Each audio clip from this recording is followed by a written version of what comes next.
Hello and welcome to another video. Today we have a guide for Elise as she's shining through as a very strong solo queue jungler. I'll be going over the abilities, runes, builds, tricks, and the general gameplay plan plus padding. So let's get right into it, with also some timestamps on your screen for skipping ahead if you're interested in only a part of the video. So Elise passive, known as Spider Queen, grants her movement speed and spiderlings during her spider form. Spiderlings deal damage and also heal Elise on hit, and it makes her human form add extra spiderlings whenever she hits an ability in it. So that's why oftentimes you will open with human form and get more spiders off, right? Whenever you don't have any, so you can replenish them. This also makes it so you want to walk around the map in spider form, as we will just get everywhere faster.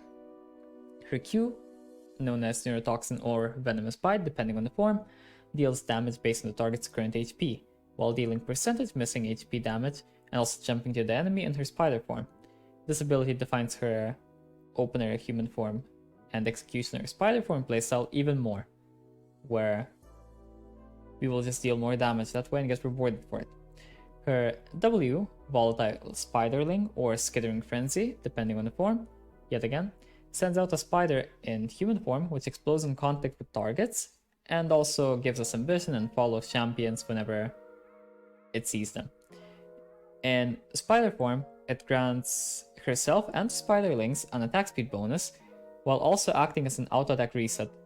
But do remember that you will lose the whole attack speed bonus if you swap to human form, so you want to use this when you get into spider form and not right before you're swapping back.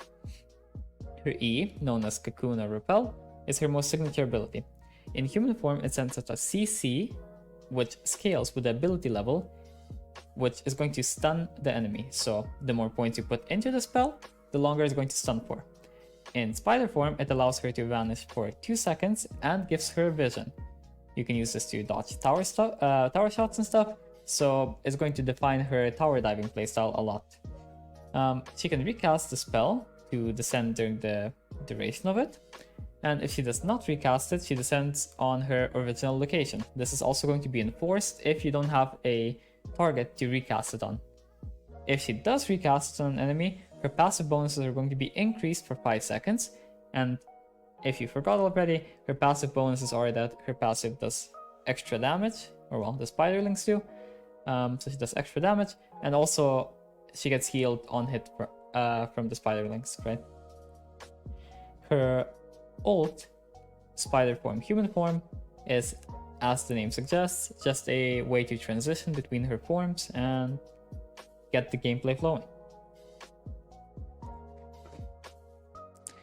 Proceeding with the runes, I would recommend that you go some kind of page like this, where you have Dark Harvest as a keystone, Cheap Shot as a rune, an eyeball, Treasure Hunter, and then either Precision or Sorcery, with Precision having some combination of these 3 runes, and then these stat charts. Simply said, Dark Harvest is just good for snowballing, a lot of damage. Cheap Shot synergizes as well with your kit because you have CC in your kit, and also you're usually going to be running around with the red buff. Eyeball is pretty good because you're a champion plays for kills, and Treasure Hunter lets you get your sorts really easily. All of these runes also have some synergy with her kit, but they're not as needed. You can also go for something like Nimbus Water Walking here, and that's perfectly reasonable. So the other options that you can go for here are Electrocute, which is if you want more consistent damage rather than more snowbally damage and more execution. Sudden Impact, if you want more pen, but I think that Sudden Impact is just worse than Cheap Shot as far as I know anyway on Elise. And Relentless, if you don't care that much about getting your swords in the first place, because this will basically, the main reason that you take Treasure Hunter is that when you get your first base, if you made a play or 2, you're going to end up getting Sorks, and that's going to be a massive power spike for you. But you can also opt into your Relentless, and it's not going to be too bad. It's just going to be a bit different. Proceeding with the builds, we will go for a short boots rush to move around the map faster and get more value out of our high base damage with the magic pen, which also works in jungle camps, because if you didn't know, jungle camps have some magic resistance as well. A Dark Seal after that will help us snowball. And Night Harvester will be our big spike while also having a snowball. We want to end the game before 30 minutes, so it's pretty decent for us, right? After Night Harvester, we will go for something like Shadow Flame or Void as a core item. You can also opt into something like Groudons if you have high stacks on Dark Seal and maybe you want to go for Magi or something. You can go for something like Nashor's, Rylai, Zonya, or Lich as situational items or preference items.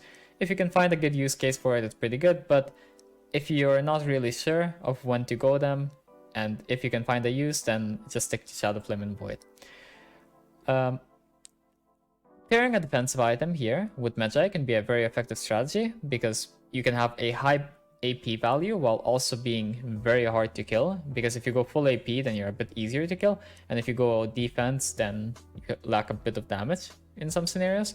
But if you go Magi with a defensive item, then that's not really the case, so you do have to be careful, because if you lose your Magi stacks you're going to get punished even more than usual for dying on Elise, and you already get punished a lot. Third item will preferably be something like Void, Rylai's, Zonya, or Groudons. Else, if the game calls for it, maybe a Banshee, Morello, Demonic, or Horizon, though for those items you'll have to find a specific game where it's good again, and well, if you know that it's good, then by all means go for it, but if you're not sure, then stick to the base items. After your third item, I would recommend that you opt into whatever it is that you need to finish the game. Here it might be more AP, it might just be more damage if you need the damage, and if you have an impact like that. If you don't have an impact like that, maybe you're like a Cocoon bot, maybe you go in with supportive items, maybe you go tank items. Whatever you think is going to help you finish the game, that's what you're gonna have to go for, because you already kind of failed your plan because you wanted to end the game before like 30 minutes, and if you're getting to 4, 5, 6 items, most likely you don't end the game before 30 minutes, right? So that's something to keep in mind. Obviously, if you're snowballing really hard and you get to like 4 items or something, that's fine, but do try to end the game before the items really matter in that scenario. Alright, so now we can get into the cool part of the video where I show you some cool tricks, which you may have known about, maybe you didn't know about them, who knows. Most of you will probably know that Human W into Spider Q is a combo where you use the little bomb spider in human form, which will walk around. You can use that to scout an area, get some vision, whatever, and then you can use a spider Q to jump on the enemy and make the spider also jump to the enemy, which will also extend the duration of the spider before it explodes. So this is pretty useful for clearing AoE camps and getting the spider on enemies and whatever, say champions. Though keep in mind that your Q in spider form also does make your spiderlings jump to the enemy, so that's a pretty good thing as well. Not as many of you will probably know how to do her ranged auto attack properly. Maybe some of you are aware of how to do it properly, maybe some of you are sometimes doing it on accident, and maybe some of you don't even know that it is a thing, right? The benefit here is that you get the bonus magic damage on hit to proc on her auto attack from ranged form, basically, because in your human form, your auto attack doesn't have a bonus magic damage on hit, but you're getting a spider form auto attack with the range of a human form auto attack. I would assume a few of you will be aware of this next trick. I think this is a pretty cool trick though. When you Q on Elise, if you kill the minion or whatever, say with Smite, which you were jumping to, then your Q cooldown will just straight up reset, and you can use this to either like reset kills, I don't know, like say that you jump on a champion, you smite them, and then you jump on another champion, or just to gap close, like you jump to minions and then you jump to the next one and whatever. So it can be pretty cool. We can finish this off with a quick electrocute combo for fans of the Keystone. Here you will want to either do QRQ auto attack, in which case you will proc electrocute very reliably, or you can do something like a Q, then auto attack in human form, and then R in Q, though this will do a little bit less damage because you don't get the magic damage on hit from spider form, as mentioned in the last tip.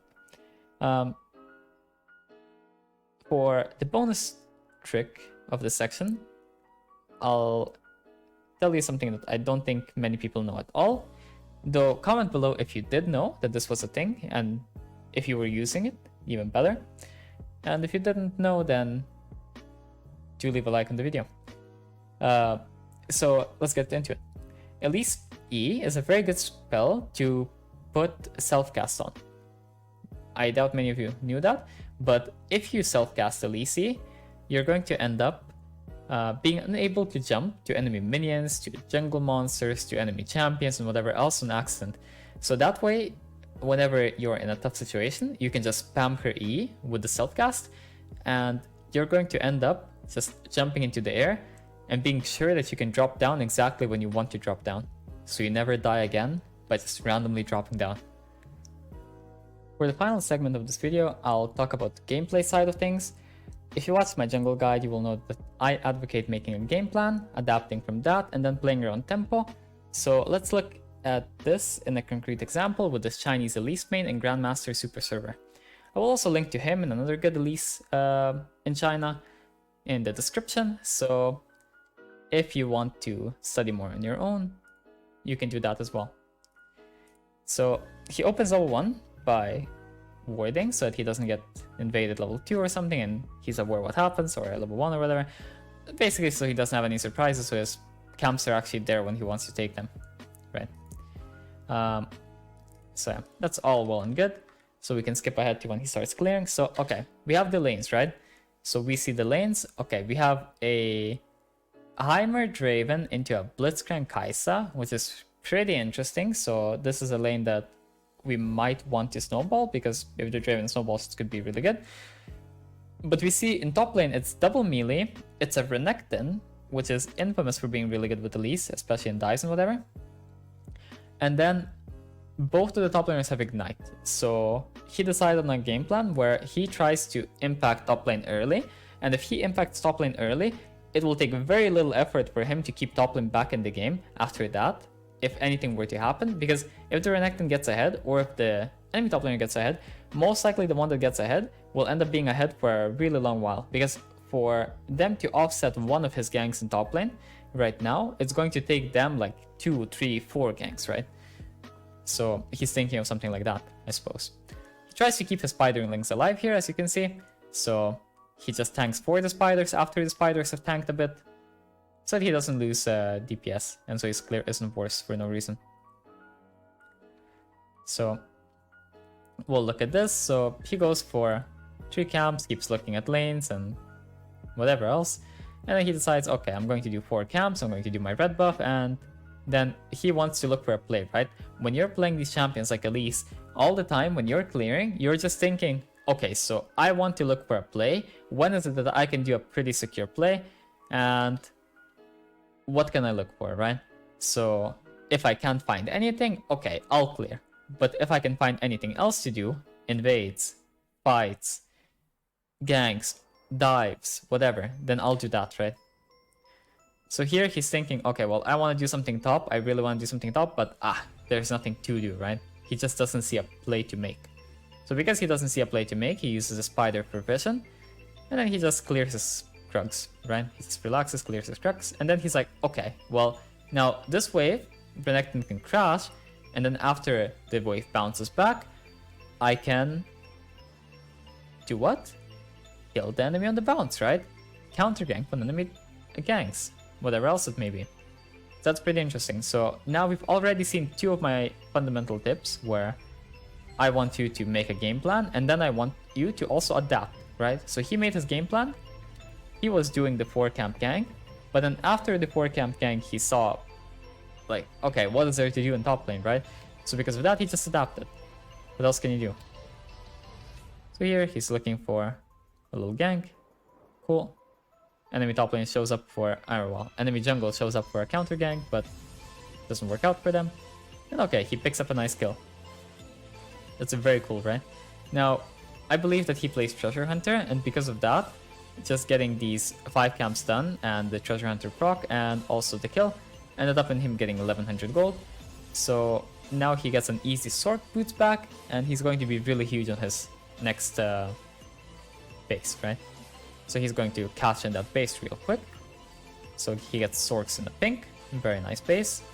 See, as you can see, he walks around in spider form so that he walks around the map faster, because his movement speed right now with just sword boots is 400 because of spider form, so that's very nice. And now, as I said, he got top lane ahead. And now because we finished phase 1 of our plan, where we got top lane ahead, now we can think about how can we get bot lane ahead, right? So the important thing here is also to realize that, okay, so enemy jungle was topside, and he based, and now he's likely to be somewhere bot side, right? So what's going on? We found a ward. Okay, cool. He still wants to do something, but he's just looking, right? Like, what can I do? A play. Okay, see? As I said, enemy jungle goddess that wasn't on time, wasn't on tempo in top lane, right? And because of that, he now tries to do something in bot lane instead, because in top lane he already kind of failed. So now, okay, let's play on the other side of the map. Enemy bot lane also got some kills or whatever at the start. Elise counter ganks, and she manages to turn this a bit, but let's see. Maybe she dies, I don't know. Apparently not. Okay, cool. In the sense of being a very good play. But then we are 200 HP, we do a camp. You can do like a camp or two here. You basically just try to get the best items you can. So for example here, in this scenario it would be something like Hextech Alternator and Dark Seal, and also a level up, which is pretty cool. And now, because he just ganked bot lane and he like blew their sums and whatever, and he wants to make sure that his bot lane isn't going like 0-50, because as you can see, the Kai'Sa's 4-1 and the Draven is 0-2. Right now, bot lane is not really that playable for Draven. Draven has 2 long swords against a Noon Quiver and a pickaxe. So right now, he wants to go back to bot lane. He wants to fix that lane, right? Meanwhile, Lee Sin wants to do the opposite. He wants to go top lane and he wants to fix that lane. Both the junglers are trying to kind of cover their losing side, right? To fix it. Because something didn't work out and they're trying to fix it because they have pretty snowbally champs. And these champs are going to be completely useless if you make them fall really far behind, right? So he looks for some kind of a play, something here. Cool. I believe here he... yeah. He looks for this, but you have to remember that Lee Sin based right after the top lane play. So you have to keep track of the Lee Sin's tempo. And he is going to be like here soon, right? Which we also saw. So he ends up coming. But our support is here first, because our support is still in lane. Enemy support was in base. He also uses a little trick where you can repel on every jungle camp on this champion, which is a pretty cool mechanic. Tries to get dragon, gets the dragon, fights a bit. Not that important. Clears a few camps. Okay. You can like clear a few more camps also if you like. It'll be a bit easier to play. He just plays higher tempo, that's all. So he's trying to make more use of his time. And clear like 1 or 2 camps after he does stuff. But you can also clear like 2 or 3 if your games are going to be a bit slower.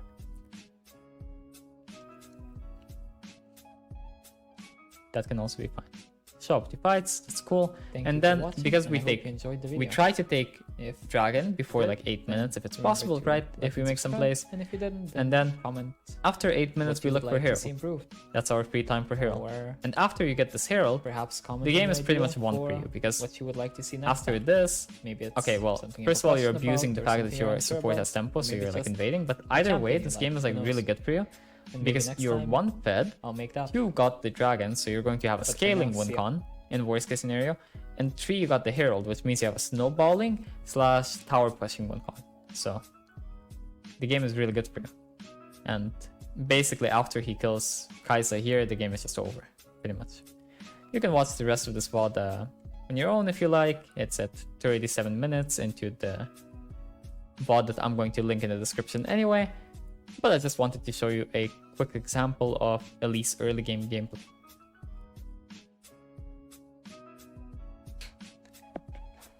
Thank you for watching, and I hope you enjoyed the video. If you did, then remember to like and subscribe, and if you didn't, then comment what you would like to see improved. Or perhaps comment a new idea for what you would like to see next time. Maybe it's something you have a question about, or something you're unsure about, or maybe it's just a champion you like, who knows. And maybe next time I'll make that.